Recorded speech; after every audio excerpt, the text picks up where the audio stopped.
So hey guys, welcome to my YouTube channel. Guys, आज के इस वीडियो में हम बात करेंगे कि आप बोर्ड एग्जाम 2023 देने जा रहे हो। ठीक है, एग्जाम देने जाने से पहले ये आपको 10 गलतियां मत करना। ठीक है, वरना नहीं दे पाओगे आप एग्जाम, नहीं होगी आपकी कॉपियां चेक।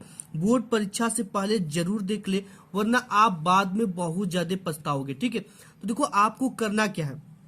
आप जब भी एग्जाम देने जाओ तो अपना 2 एडमिट कार्ड लेकर जाए। ठीक है, आपको 2 एडमिट कार्ड मिला होगा। एक तो आपको एग्जाम के समय मिला है और एक थोड़ा पहले मिलता है। ठीक है, जिसमें कि आपको रोल नंबर नहीं होता है और जो अब मिला उसमें आपका रोल नंबर होगा। तो इन दोनों को आपको स्टेपल कर लेना है और दोनों को साथ लेकर जाना है। एग्जाम सेंटर पे जाने के बाद आपको क्या करना है, एग्जाम हॉल में जाने से पहले खुद की तलाशी और जहां बैठना है उसके आस पास अच्छी तरह से देख ले। ठीक है, अगर आपको कोई चिट्ठा, पुर्जा या छोटा मोटा कागज मिलता है तो उसे उठाकर आप डस्टबिन में फेंक सकते हो। ठीक है, तो इसे फेंक देना, खिड़की से बाहर फेंक देना है और जूता पहनकर न जाए। ठीक है, कदापि न जाए, क्योंकि ये होता है कि बोर्ड एग्जाम में जूते को निकलवा दिया जाता है। ठीक है, इससे आपको थोड़ी असुविधा होगी, जूता निकाल कर आपको एग्जाम देना पड़ेगा। तो ऐसी स्थिति में आप क्या करो कि जूता पहन कर ही न जाए, आप चप्पल पहन कर जाए। ठीक है, जो कि आसानी से निकल जाए और आसानी से आप पहन पाओ। नेक्स्ट चीजें बात कर लेते हैं। और आपको क्या करना है, एग्जाम सेंटर पर 1 घंटे पहले निकलना है। ठीक है,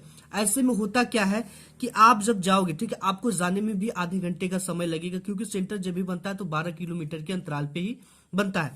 तो आपके सेंटर पर देखोगे आप तो लिस्ट लगे होंगे बड़े बड़े, और उसमें चस्पा होगा और उसमें आपका रोल नंबर लिखा होगा। ठीक है, ये लिख देगा, जैसे मैं एग्जाम्पल छोटा सा दे रहा हूं आपको कि 3 से लेकर 20 तक लड़के कमरा नंबर 4 में, ठीक है, कमरा नंबर 4 में बैठेंगे। तो ये चीजें आपको सबसे पहले उसमें देखना है। ठीक है, 3 से 4 तक, यानी आपका जितना भी रोल नंबर है उतना से लेकर इतने तक वाले किस कक्ष संख्या में बैठ रहे हैं। ठीक है, तो आपको देखो क्लास में 10 से 20 से 15 मिनट पहले एंट्री कर ली जाती है। सिचुएशन में आपको क्या करना है, ठीक है, एग्जाम जैसे आप देने जाओ, ठीक है, एग्जाम हॉल में काम आने वाले सभी उपकरण साथ लेकर जाए। ठीक है, और जो भी एग्जाम देने जाओ पेन लेकर जाओ, तो उसे 1-2 दिन घर पे प्रैक्टिस कर लो। ठीक है, क्योंकि होता क्या है कि जो न्यू पेन होती है ना, कभी कभी वो आपको धोखा दे देती है, और आपको वही पेन का यूज करना है जिस पेन से आपने पूरे साल पढ़ाई की। ठीक है, अदरवाइज होता क्या है कि बच्चे उत्साह में आकर नए नए पेन ले लेते हैं और वो पेन होता है उनके हाथों में अच्छी तरीके से बैठता नहीं है। ठीक है, इस सिचुएशन में क्या होती है, उनकी हैंड राइटिंग क्या होती है, खराब हो जाती है। ठीक है, तो आपको ये गलती नहीं करना। जो भी पेन लेकर जाओ उसे 1-2 दिन पहले घर पे प्रैक्टिस कर लो, लिख लो कि ये कैसा चल रहा है, ज्यादा गाढ़ा तो नहीं चल रहा है, ज्यादा मतलब कि स्याही तो नहीं निकल रहा, या रुक रुक कर तो नहीं चल रहा है। ठीक है, तो आपको क्या करना है, 2 काला पेन ले लेना है, 2 नीला पेन ले लेना है, क्योंकि अगर पेन आपका रुक जाता है तो आप अपने पेन का यूज कर पाओ। और यहाँ पे स्केल लेना है। ठीक है, स्केल जब भी लो तो आप 30 सेमी का स्केल लो, क्योंकि बोर्ड एग्जाम की कॉपी थोड़ा लंबी होती है। अगर आप 15 सेमी का स्केल लेकर जाओगे तो इस सिचुएशन में क्या होगा कि आपको 2 बार पाई खींचना पड़ेगा अपने कॉपी में। ठीक है, पूरा नहीं पा पाता है ये चीजें। तो आपको 30 सेंटीमीटर का स्केल लेकर जाना है और एक ब्लैक स्केच लेकर जाना है, जिससे हेडिंग वगैरह डालने के लिए, इस तरह से साइड की पाई खींचने के लिए ये चीजें लेकर जाना है। ठीक है, तो पेन ले जाते समय आपको जेल पेन नहीं ले जाना है, क्योंकि जेल पेन अगर ले भी जाते हो ना तो उसको चेक कर लो। कभी कभी जेल पेन क्या होती है, बहुत ज्यादा गाढ़ा चलती है। उस सिचुएशन में आपकी क्या होता है, बोर्ड एग्जाम की कॉपी जो थी थोड़ा हल्का होती है। हल्का होने की वजह से क्या होता है कि दोनों पार आपका क्या होने लगता है, छपने लगता है। तो इस सिचुएशन में होता क्या है कि आपको एक पेज छोड़कर ही लिखना पड़ेगा। तो आप ऐसा मत करो। ठीक है, जेल पेन लेकर ही मत जाओ, कोई बाल पॉइंट पेन ले लो अच्छा सा। ठीक है, और जब भी पेन लो तो यार सेलो, एल्कोस ऐसा ही पेन लो जो कि ब्रांडेड कंपनी हो, धोखा ना दे आपको। ठीक है, और अच्छी तरीके से उससे प्रैक्टिस कर ले। और एग्जाम हॉल में आप जब भी जाओ तो आपको देखो 10-15 से 20 मिनट पहले आपको एंट्री ली जाती है। तो आप एंट्री लेने से पहले अपने जाकर उसमें दोस्त को मत खोजो, यार दोस्त तुम कहाँ बैठे हो, फ्रेंड तुम कहाँ बैठी हो। ठीक है, ये चीजें नहीं करना। आपको क्या करना है, 10 से 15 मिनट पहले आपको एंट्री इसलिए दी जाती है, अपने दोस्तों को मत देखो, ना ही ढूंढो कि यार तुम्हारा कहाँ गया, आप तुम्हारा किस ब्रेंच पर गया, हमारा तुम्हारा लह जाएगा कि नहीं लह जाएगा। ये सब चीजें आपको नहीं करना है। ठीक है, करना क्या है, सबसे पहले आप एंट्री लेते हो 10 से 15 मिनट पहले, तो अपने ब्रेंच को चेक कर लो। ठीक है, ब्रेंच कैसा है, वहां की स्थिति कैसी है, बैठने लायक है कि नहीं, ब्रेंच मुझसे लह रहा है कि नहीं, काफी ज्यादा ऊंचा तो नहीं लगा दिया गया ब्रेंच, या काफी नीचा तो नहीं लगा दिया गया ब्रेंच, या बेंच में आपको कोई प्रॉब्लम हो, वहां की जगह से प्रॉब्लम हो, या वहां पे काफी अंधेरा तो नहीं है, वहां पे कोई तरह का प्रकाश तो नहीं आ रहा है, ये सब चीजें आपको चेक कर लेना, ठीक है। अगर बेंच खराब होता है, बेंच हिलता डुलता है, तो आप वहां के चपरासी से कहकर बेंच को बदल सकते हो, या किसी टीचर को कह सकते हो कि सर बेंच में प्रॉब्लम, इस बेंच को चेंज कर दो, ये मैं यहाँ पे नहीं बैठ पाऊंगा, ठीक है। तो इस सिचुएशन में आपकी बेंच को चेंज कर दिया जाएगा। और सबसे पहले टीचर आपको कॉपी देता है, ठीक है। जब भी एग्जाम के सेंटर पे आप जाते हो तो 10 से 15 मिनट पहले एंट्री ली जाती है, उसके बाद 10 मिनट बाकी होता है, तभी टीचर आपको क्या कर देता है, कॉपी देता है, ठीक है। कॉपी देता है तो तुरंत लिखना आपको प्रारंभ नहीं करना है, ठीक। क्या करना है, इसके लिए कॉपी चेक करना है फटा तो नहीं है, कॉपी के सभी कॉलम अच्छे से प्रिंट है कि नहीं, कॉपी में बीच में सादा पेज तो नहीं है, ठीक है। और देखो ये चीजें चेक करना है। और कभी कभी क्या होती है कि रोल नंबर वाला कॉलम नहीं दिखता है, आपका नाम वाला कॉलम नहीं, सॉरी, ये चीजें आपका विषय कोड का कॉलम नहीं दिखता, तो ये थोड़ी सी प्रॉब्लम होती है। तो इस सिचुएशन में आप दूसरी कॉपी मांग सकते हो, ठीक है। तो आपको दूसरी कॉपी ले लेना अगर ये प्रॉब्लम आती है तब, कि सादे बीच में सादे पेज है, कोई कॉलम अच्छे से नहीं दिख रहा है, ठीक है।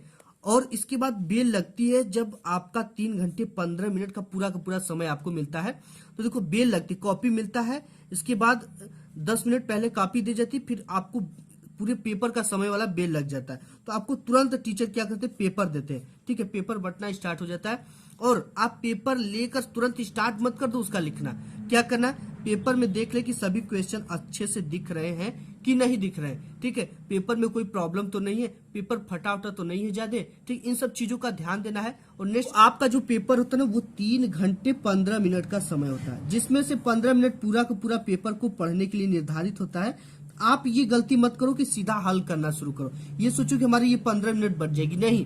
आपको क्या करना है, 15 मिनट पेपर में जो प्रश्न आता है उसे चिन्हित कर ले। जैसे यहाँ पे 1 2 3 4 5 तो प्रश्न दिया, ठीक है।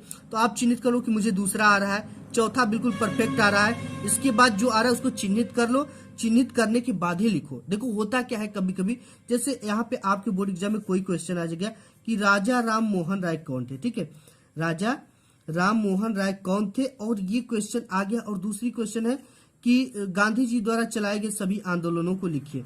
और आपको क्या है कि ये वाला क्वेश्चन, आपको ये वाला क्वेश्चन परफेक्ट आ रहा है और ये वाला क्वेश्चन नहीं आ रहा है, तो आप क्या करो कि ये पहले पर दिया था तो आप सीरियल से करते आ रहे हो, ठीक है। तो आप इसको कर दिए, फिर आपके अथवा में है ये क्वेश्चन, मान लो अथवा में है, तो आपको निगाह इस पे पड़ती है कि यार ये तो काफी परफेक्ट तरीके से आ रहा था, मुझे इस प्रश्न को सॉल्व करना था, इसको मैंने तैयार किया था, मैंने इसको झूठे सॉल्व कर दिया। तो ये चीजें आपको फायदा होती है प्रश्न पत्र पढ़ने का, ठीक है।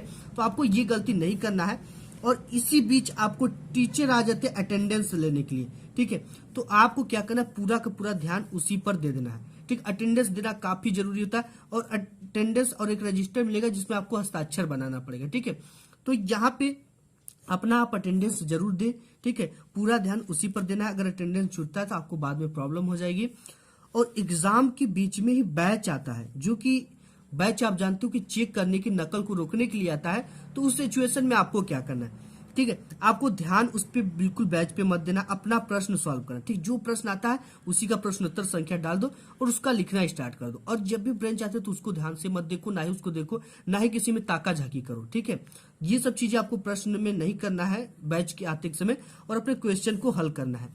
इसके बाद आपने हल भी कर लिया, 3 घंटे 15 मिनट बीत भी गया, और आपके एग्जाम छुट्टी के वेल भी लग गए।